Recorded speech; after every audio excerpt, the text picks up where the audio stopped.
Assalamualaikum warahmatullahi wabarakatuh. Perkenalkan, nama saya Putri Apriani dengan nomor NIM 8720319150016 dari semester 4 Program Studi Pendidikan Ekonomi Fakultas Ilmu Pendidikan Universitas Pancasakti, mata kuliah Bank dan Lembaga Keuangan, dengan dosen pengampu Bapak Darmawan MM. Pada video kali ini saya ingin sedikit menjelaskan tentang bank. Masyarakat modern saat ini seperti tak habis terlepas dari peran pentingnya perbankan, mulai dari menyimpan, meminjam hingga melakukan transaksi-transaksi keuangan, semuanya menggunakan jasa bank sebagai perantara. Namun nyatanya, banyak sekali orang yang belum memahami apa itu bank secara harfiah, jenis, hingga fungsinya untuk masyarakat secara luas. Nah, untuk mengetahui secara lengkap terkait bank, simak penjelasan berikut ini. Bank secara harfiah berasal dari bahasa Italia, yakni banco, yang artinya bangku. Bangku sendiri merujuk pada meja yang digunakan oleh para banker untuk melakukan kegiatan operasional melayani masyarakat atau nasabah. Istilah bangku pun semakin berkembang menjadi bank. Selain arti harfiah, bank pun memiliki beberapa definisi secara luas, mulai dari undang-undang yang berlaku di Republik Indonesia hingga standar akuntansi keuangan atau PSAK. Yang pertama, menurut Undang-Undang RI Nomor 10 Tahun 1998 tentang Perbankan, Pasal 1 Ayat 2, menyebutkan bahwa bank adalah sebuah badan usaha yang menghimpun dana dari masyarakat dalam bentuk simpanan dan menyalurkannya kepada masyarakat dalam bentuk kredit dan atau bentuk-bentuk lain dengan tujuan untuk meningkatkan taraf hidup orang banyak.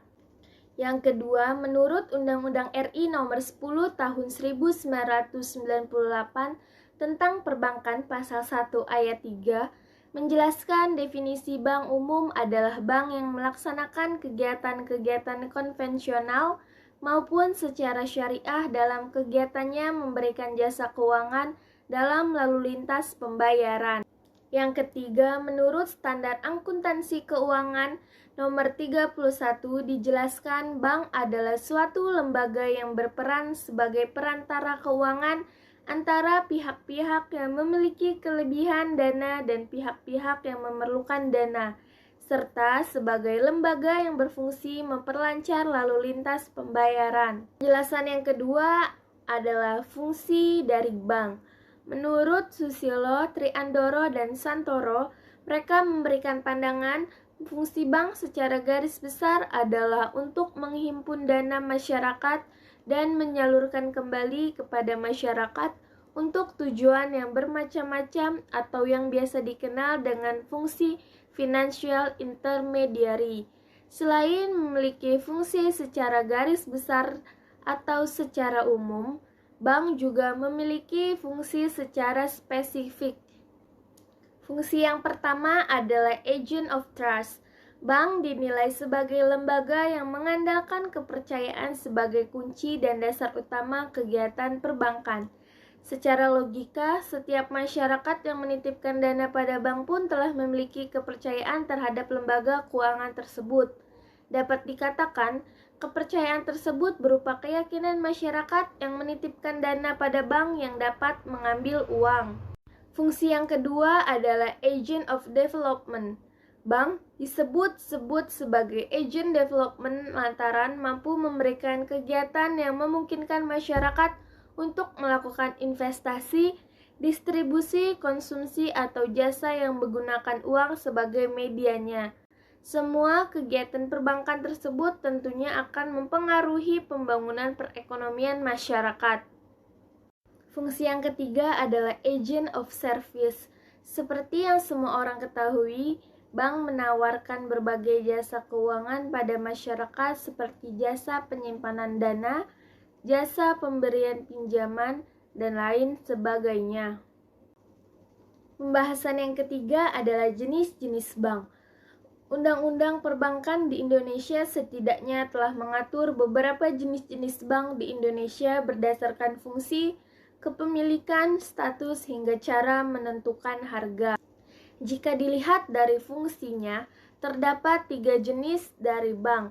Yang pertama ada bank sentral, yaitu sebuah badan keuangan milik negara yang diberikan tanggung jawab untuk mengatur dan mengawasi kegiatan-kegiatan lembaga-lembaga keuangan dan menjamin agar kegiatan badan-badan keuangan tersebut akan menciptakan tingkat kegiatan ekonomi yang stabil.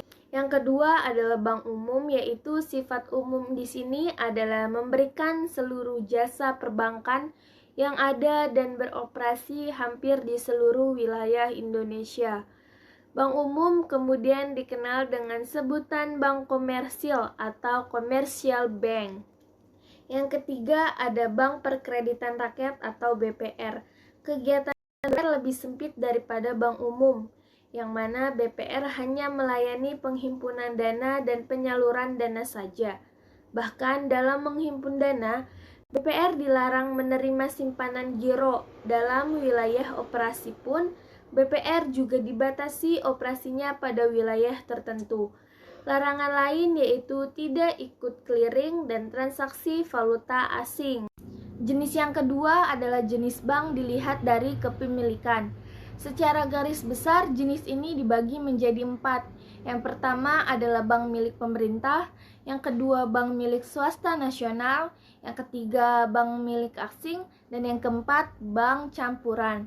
Contohnya untuk bank pemerintah adalah Bank Negara Indonesia, Bank Rakyat Indonesia, Bank Tabungan Negara, dan lain-lainnya. Sedangkan bank milik swasta nasional contohnya adalah Bank Muamalat, Bank Sentral Asia, Danamon, dan lain-lain. Dan bank milik asing diantaranya Citibank, Standard Chartered Bank, Commonwealth, dan sebagainya. Untuk jenis bank campuran antara lain Mitsubishi Buana Bank, Inter-Pacific Bank, Bank Sakura Swadharma, dan bank lainnya. Pembahasan selanjutnya adalah macam-macam produk dan jasa layanan yang diberikan bank kepada masyarakat.